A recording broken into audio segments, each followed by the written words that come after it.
continuando, esse vídeo é para falar sobre grandezas proporcionais. Pois bem, temos aí na nossa frente duas palavras, uma palavra que significa grandeza e outra que significa proporcionais, ok? Primeiro vamos entender o significado das palavras, depois vamos destrinchar o que as duas juntas representam.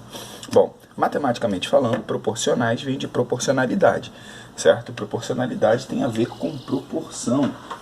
É o que nós estudamos na aula anterior, a gente estudou alguma coisa referente à proporção, que significa igualdade entre duas razões. Então, toda vez que eu falo de algo proporcional, eu estou me referindo à igualdade entre uma razão, entre uma lógica que se segue e vai crescendo de modo proporcional. Se eu aumento o valor de cima, eu aumento o valor de baixo.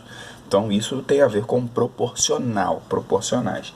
E a palavra grandeza, matematicamente falando, é o substantivo que dá sentido ao número. Caraca, me senti a Janaína agora. Mas é isso mesmo. É o substantivo que dá sentido ao número. Porque se eu escrevo aqui, por exemplo, o número 7, não faz sentido. O que seria 7? 7 é um valor abstrato. Serve para quê o número 7? Ninguém sabe. Ok? Agora, se eu falo 7 cavalos, eu tenho um substantivo que está dando sentido ao número 7. Cavalos é o meu substantivo e 7 é o meu número. Então, classifico cavalo, além de substantivo, eu chamo ele de grandeza. Ele é uma grandeza matemática, certo? Por quê? Porque esse número 7, ele só passa a ter sentido a partir da palavra cavalo. Então, grandeza é o substantivo que dá sentido ao número. Excelente. Então, falando especificamente sobre grandezas proporcionais. Você reparou que está no plural? Grandezas e proporcionais. Quando a gente fala de grandezas proporcionais, a gente está falando de comparação. Ok? Então, eu quero pegar duas grandezas e comparar elas de modo a identificar como elas se posicionam, como elas se comportam proporcionalmente falando. Então, existem duas formas de a gente classificar grandezas proporcionais. Vou puxar um pouquinho aqui para o lado. Classificar grandezas proporcionais. A primeira é essa daqui, ó. Diretamente proporcional, ou grandezas diretamente proporcionais. Ok? No plural. O que significa grandezas diretamente proporcionais? Deixa eu consertar isso aqui. Pronto. O que significa isso? Significa que a relação entre duas grandezas faz com que elas caminhem juntas, ou que elas cresçam juntas, ou que elas decresçam juntas. Vou dar um exemplo muito simples. Olha isso daqui, ó. Trigo e farinha.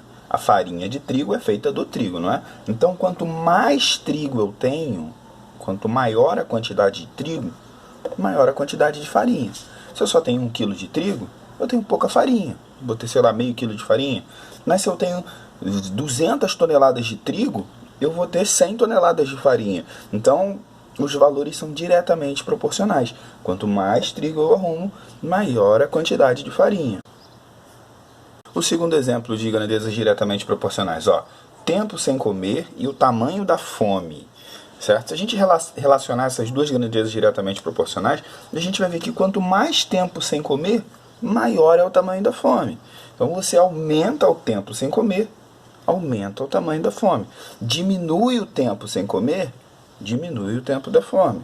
Outro exemplo, faxina e tamanho da casa. Você pega uma casa lá, uma kitnet, a faxina dura 2 horas. A casa é pequena, faxina rápida.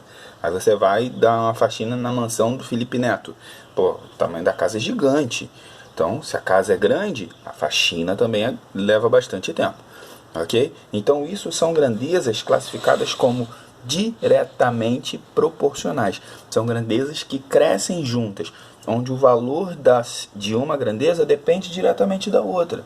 Ok? Onde, quando eu aumento uma grandeza, necessariamente eu vou aumentar a outra grandeza. Tá bom? Esses foram 3 exemplos bem simples. Vamos para o segundo modo. O segundo modo a gente fala de grandezas inversamente proporcionais. Vou puxar um pouquinho aqui para lá. Essa bolinha ficou longe também. Grandezas inversamente proporcionais. O que são grandezas inversamente proporcionais? Bom, se é diretamente são as que crescem juntas ou diminuem juntas, inversamente vão ser as que têm comportamento inverso. Quando eu aumento uma grandeza, eu diminuo a outra. Quando uma vai para cima, a outra vem para baixo, certo? A gente vai ter comportamento inverso nas grandezas, inversamente proporcionais. E como é que funciona? Vamos para os exemplos que é mais fácil. O primeiro exemplo é um clássico: velocidade e tempo de viagem. Então, ó, velocidade é uma grandeza. Vamos pensar naquela viagem que você faz no carnaval para Cabo Frio.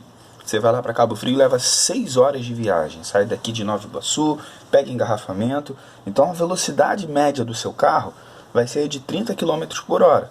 O tempo de viagem é 6 horas. Agora, se você for para Cabo Frio durante a semana, sem ser uma época de festa, a sua velocidade ela vai ser muito maior. O que acontece? Se você anda mais rápido, ou seja, a velocidade cresce, o tempo de viagem necessariamente diminui. O tempo de viagem abaixa. Então eu aumento a velocidade e reduzo o tempo de viagem. Ok? São grandezas inversamente proporcionais. Quando um cresce, o outro diminui. Vou pegar esse exemplo aí que é grande pra caramba. Ó. Quantidade de trabalho por pessoa e número de pessoas trabalhando. Bom, vamos dar o exemplo da faxina. Eu gosto muito desse exemplo. Sua mãe vai dar faxina na sua casa, ou seu pai vai dar faxina na sua casa. Seu pai vai dar faxina na sua casa. Ninguém ajuda ele. Então o tempo para a faxina ficar pronta vai levar 10 horas, 12 horas, 24 horas para a faxina ficar pronta. Ok? Agora vamos supor que vai dar a faxina, ao invés de só o seu pai, vai ser o pai e sua mãe. 2 pessoas. Então o tempo já vai diminuir, vai cair pela metade, porque cada um vai arrumar metade. Aí vai ser o pai, sua mãe e você.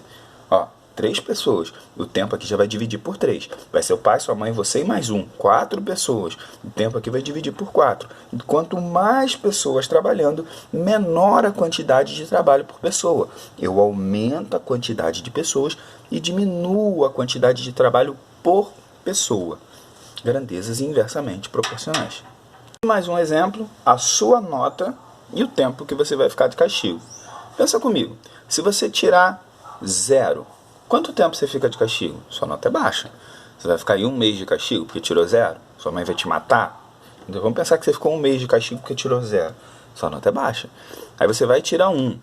Pô, já vai aumentar um pouquinho, né? Ao invés de vai ficar 1 mês de castigo, vai ficar o quê? 28 dias de castigo. Ok? Agora vamos supor que você tirou 6. Tua mãe vai ficar chateada. Pô, 6 é uma nota horrível. Aí ela vai lá e te deixa 15 dias de castigo. Reparou? Eu estou aumentando o valor da nota, estou diminuindo o tempo de castigo. Vamos supor que você tirou 8. 8 já deu uma melhorada. Sua mãe vai te deixar 5 dias de castigo. Vamos supor que você tirou 10. Pô, tua mãe não vai te deixar de castigo. Você tirou 10. Ou seja, eu aumentei a sua nota, o tempo de castigo foi a 0. Quanto maior a nota, menor o tempo de castigo. São grandezas inversamente proporcionais. Ok? Bom, gente, espero que vocês tenham entendido. Qualquer dúvida é só me chamar nesse telefone, ok? Ele é o WhatsApp também. Pode me chamar lá sem problema nenhum. A gente se encontra para poder... Tem um S aqui. A gente se encontra para poder discutir as questões, ok? Bons estudos, beijo no coração. Tchau, tchau.